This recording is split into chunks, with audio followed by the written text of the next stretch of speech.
Dear viewers, आज का हमारा टॉपिक है फ्रेजेस। अन्य टॉपिक्स पर बने वीडियो की लिंक आई बॉक्स में दी गई है। यदि आपको मेरा वीडियो पसंद आता है तो कृपया सब्सक्राइब और शेयर करें। Phrases, we have learned that a group of words that makes complete sense is called a sentence. Now, here are a few sentences. The boys are playing in the park. Second है in the park. Third है the train will reach in a short while. Fourth, in a short while. Fifth sentence है the lady in the pink sari is my cousin. और sixth है in the pink sari. Now we have noticed that the groups of words that sound incomplete do not have a verb. हमने ध्यान दिया कि अपूर्ण लगने वाले शब्द समूह में वर्ब नहीं है। कौन से? जैसे in the park, in a short while, in the pink sari.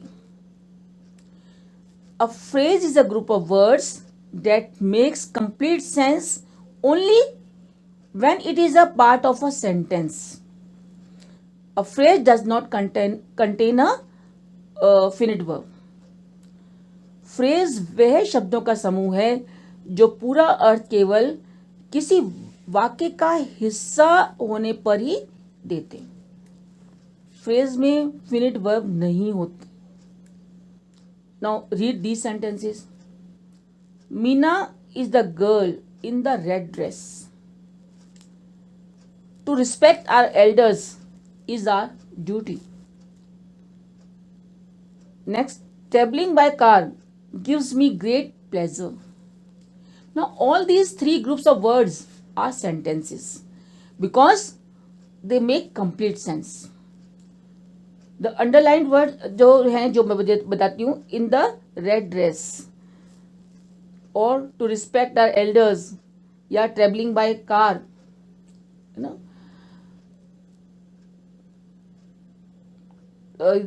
ये these all are phrases. A phrase does not contain a finite verb, however it may contain a non finite verb, an infinitive, a participle or a gerund. In the second sentence, to respect our elders contains an infinitive, यू to से start होता है। In the third sentence, travelling by car contains a gerund, travelling है ना, तो gerund. ये सभी शब्द समूह वाक्य हैं क्योंकि इसका पूरा सेंस निकलता है। जैसे मैंने बताया, अंडरलाइन वाक्य अभी आपको फ्रेजेस बता दिए, है ना। In the red dress, to respect the elders और ट्रेवलिंग बाय कार, ये सब फ्रेजेस हैं। फ्रेजेस में फिनिट वर्ब नहीं होता है, लेकिन इसमें non finite verb, an infinitive, a participle, a gerund, है ना। जैसे इसमें हमने देखा, दूसरे वाक्य में था to respect the elders, to respect में इन्फिनिटिव है। और तीसरे वाक्य में ट्रेवलिंग बाय कार में ट्रेवलिंग जीरंड है। नाउ टाइप्स ऑफ फ्रेजेस हम करेंगे। A phrase can act as a noun, an adverb or an adjective in a sentence. The function of a phrase depends on its construction or the words it contains. On the basis of their functions and constructions, phrases can be divided into these categories: noun phrases, adverb phrase, adjective phrase. Now, phrase एक noun, एक adverb या एक adjective की तरह वाक्य में कार्य कर सकती हैं। फ्रेज का कार्य उसके गठन पर निर्भर करता है और जो इन शब्दों पर निर्भर करता है जो उस वाक्य में हो, उसके गठन और कार्य के आधार पर निम्न कैटेगरीज में विभक्त करते हैं: noun phrases, adverb phrases, adjective phrases. When a group of words does the work of a noun in a sentence, we call it the noun phrase. जब किसी वाक्य में शब्द समूह संज्ञा का कार्य करते हैं तो हम उसे नाउन फ्रेज कहते हैं। जैसे cats like to drink milk. Next में देखिए, early to bed is a good habit. Third है श्वेता एंजॉयज रीडिंग ऑटोबायोग्राफीज। पहले वाक्य में फ्रेज टू ड्रिंक मिल्क, इस प्रश्न का उत्तर है कि कैट्स लाइक व्हाट, है ना, क्या पसंद करती हैं। ये वर्ब लाइक के ऑब्जेक्ट का कार्य करता है, ये नाउन की तरह कार्य करता है ना। दूसरे वाक्य में फ्रेज अर्ली टू बेड, इस प्रश्न का उत्तर है कि अच्छी आदत क्या है, what is a good habit. ये वर्ब इज के सब्जेक्ट की तरह कार्य करता है, अतः नाउन है। तीसरे वाक्य में द फ्रेज रीडिंग ऑटोबायोग्राफीज, इसका उत्तर है कि श्वेता एंजॉयज व्हाट, श्वेता क्या एंजॉय करती है। यह वर्ब एंजॉयज के ऑब्जेक्ट के रूप में कार्य करती है। द वर्ब रीडिंग एक जीरंड है, फिनिट वर्ब नहीं है, तो यह शब्द समूह नाउन की तरह कार्य करता है। हम जानते हैं कि केवल संज्ञा या सर्वनाम ही, है ना, नाउन या प्रोनाउन ही वाक्य में सब्जेक्ट या ऑब्जेक्ट का कार्य कर सकते हैं, क्योंकि ये फ्रेजेस नाउन की तरह कार्य कर रहे हैं, ये नाउन फ्रेजेस हैं। Now come to adverb phrases. When a group of words does the work of an adverb in a sentence, we call it the adverb phrase. जब शब्द समूह किसी वाक्य में एडवर्ब का कार्य करते हैं, हम उनको एडवर्ब फ्रेजेस कहते हैं। जैसे द स्पीकर स्पोक क्लियरली, इसमें एडवर्ब ऑफ मैनर है।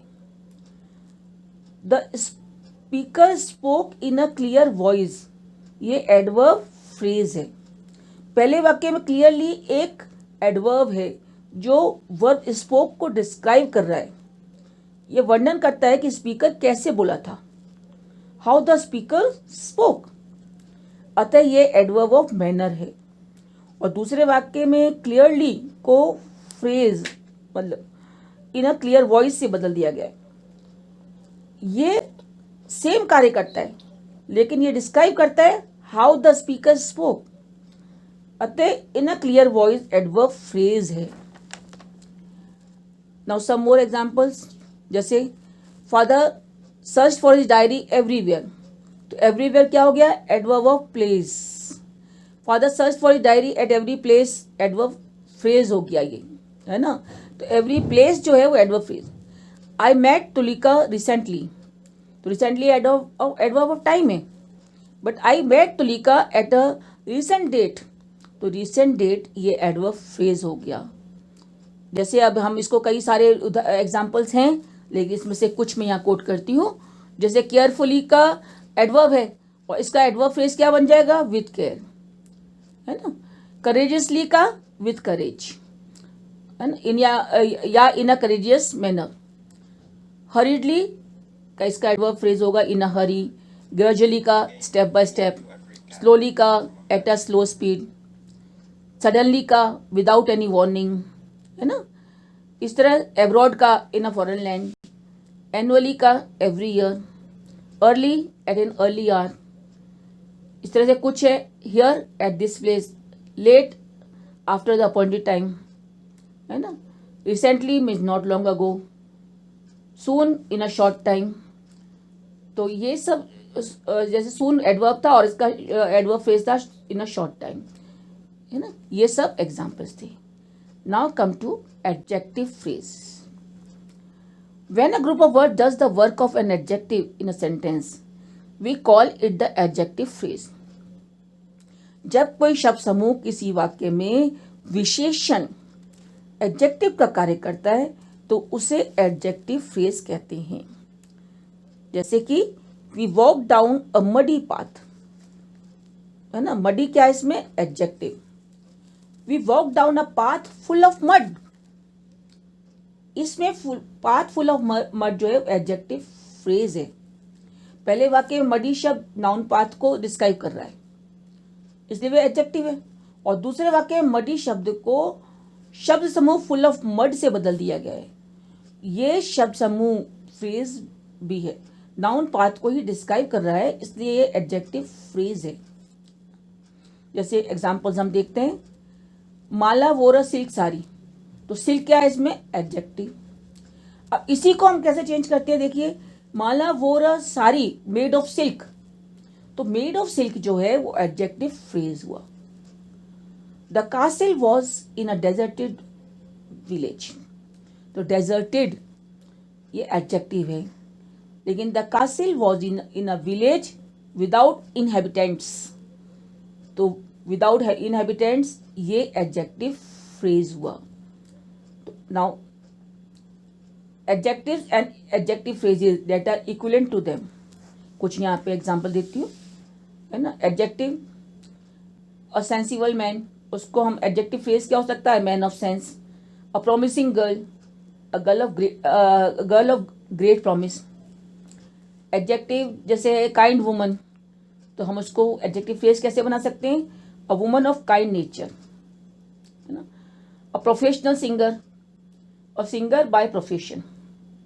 अ blue eyed boy, a boy with blue eyes, है ना। A white elephant, an elephant with a white skin. Now position of adjective phrases, an adjective phrase must be placed close to the noun, otherwise the meaning of the sentence changes. Adjective phrase को noun के पास लगाना चाहिए, अन्यथा वाक्य का अर्थ बदल जाता है। जैसे we bought a coffee table from an antique dealer with 3 legs। अब इस वाक्य विथ 3 legs एक एडजेक्टिव फ्रेज है जो नाउन कॉफी टेबल को डिस्क्राइब कर रहा है।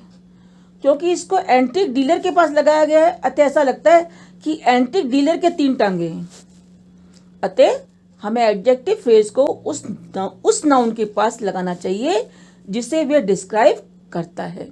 तो कैसे करेंगे, we bought a coffee table with 3 legs from an antique dealer. Thank you.